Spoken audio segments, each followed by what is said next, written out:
to my channel, or if you're new here, welcome to my channel. In today's video, I'm going to be talking about how I care for my houseplants. Some of these things are things that I've learned myself through experience. They are also things that I was taught by people in my life who are experts in houseplants, have had houseplants for many, many years, and other things are tips and tricks I've learned from blogs, YouTube channels, as well as books. So if you would like to learn how I care for my houseplants, let's get right into it and keep on watching. Number one is probably the most common, and that is watering. It is so easy to underwater and overwater a plant. I am definitely guilty of that, admittedly. Usually when you buy a houseplant, your houseplant will come with a little card that tells you how much light and how much water that particular species needs. For me, I chose very low maintenance houseplants, ones that I can leave for a couple of days and they're fine, such as these spider plants and my monstera plants. A good rule I follow is to feel the soil. If the soil is still a little damp, I'll usually leave that until it gets bone dry. For some of my tropical plants, like my monsteras, I also have a spray bottle that I spritz their leaves every once in a while just to give them that rainforest vibe, if you know what I mean. Oh, another thing to note is that our tap water actually has chlorine in it, and plants don't like that. They're very sensitive to it. So what I like to do is fill up my water pitcher the night before I go to water my plants,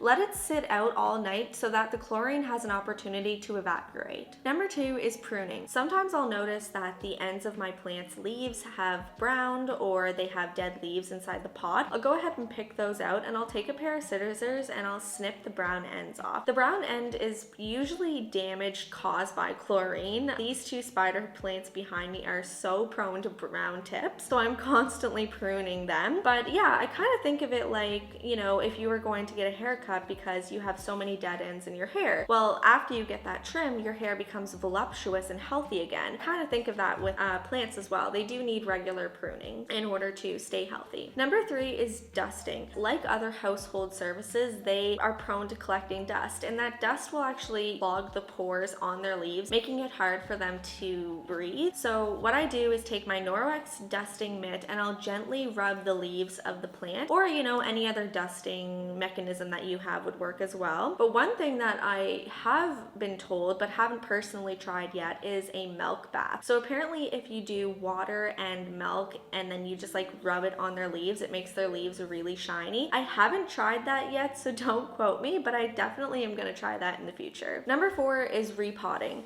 So a good way to indicate whether or not your plant needs to be repotted is if the soil inside the pot is starting to collect and pull away from the sides of the pot toward the center of the plant. Normally that would just mean that your plant needs more soil, or it might be starting to outgrow the pot that it's in. These guys behind me, they currently need to be repotted, and all they need is more soil just because they started to collect toward the center of the pot rather than sticking to the sides. One thing to note, when you are repotting your plant, make sure that your pot has some sort of drainage. So whether or not that's a hole in the bottom of the pot in a saucer like some of my pots have, or adding clean rocks to the bottom, then adding the soil. If you don't have drainage, you can actually drown your plant, and they really don't like that. So make sure that when you are repotting to have a drainage source. Number five is feeding. So the particular soil that I buy, and I'll show you later on in the video, is a soil that comes with a fertilizer kind of built into it. So that helps fertilize my plants. But I also own an indoor plant food feeder,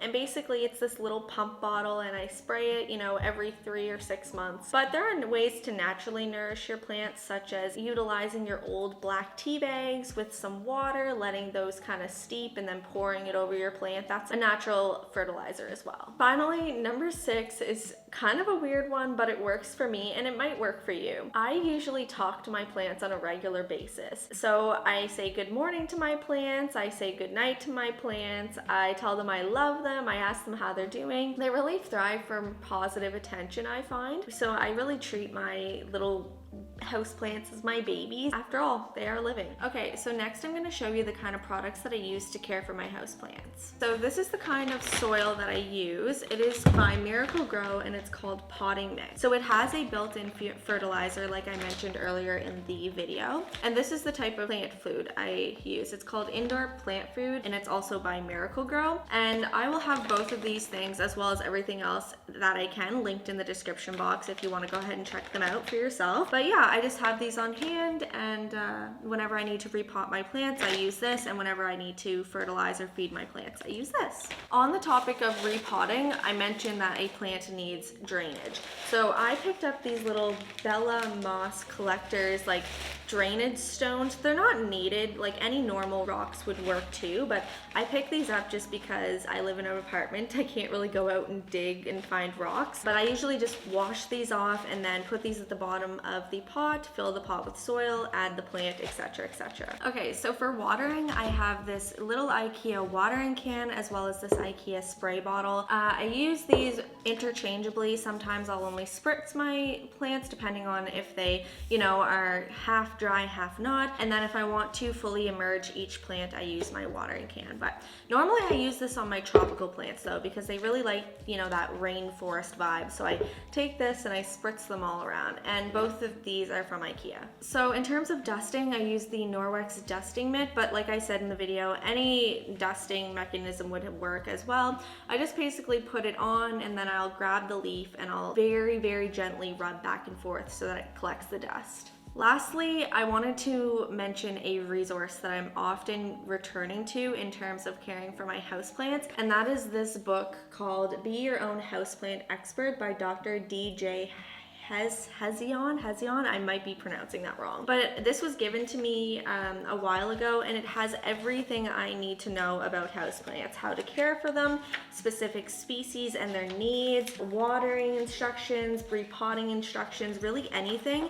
And I'm always returning to this because I want to take care of my houseplants. Like I said, they are living, and if I can find this, I'll link this below. Highly recommend. It's really, really good, and it has everything you would need to know about houseplants and specific species. Well, everyone, that is it for how I care for my houseplants. If you would like to see more houseplant videos, please leave me a comment below. Like this video if you did, subscribe if you haven't. I would love to have you be a part of this community. Head on over to my Instagram, the link is in the description, and follow me over there for more real-time in my life content. That's gonna be everything for today's video. Thanks so much for watching, and I'll see you guys in the next one. Bye, friends.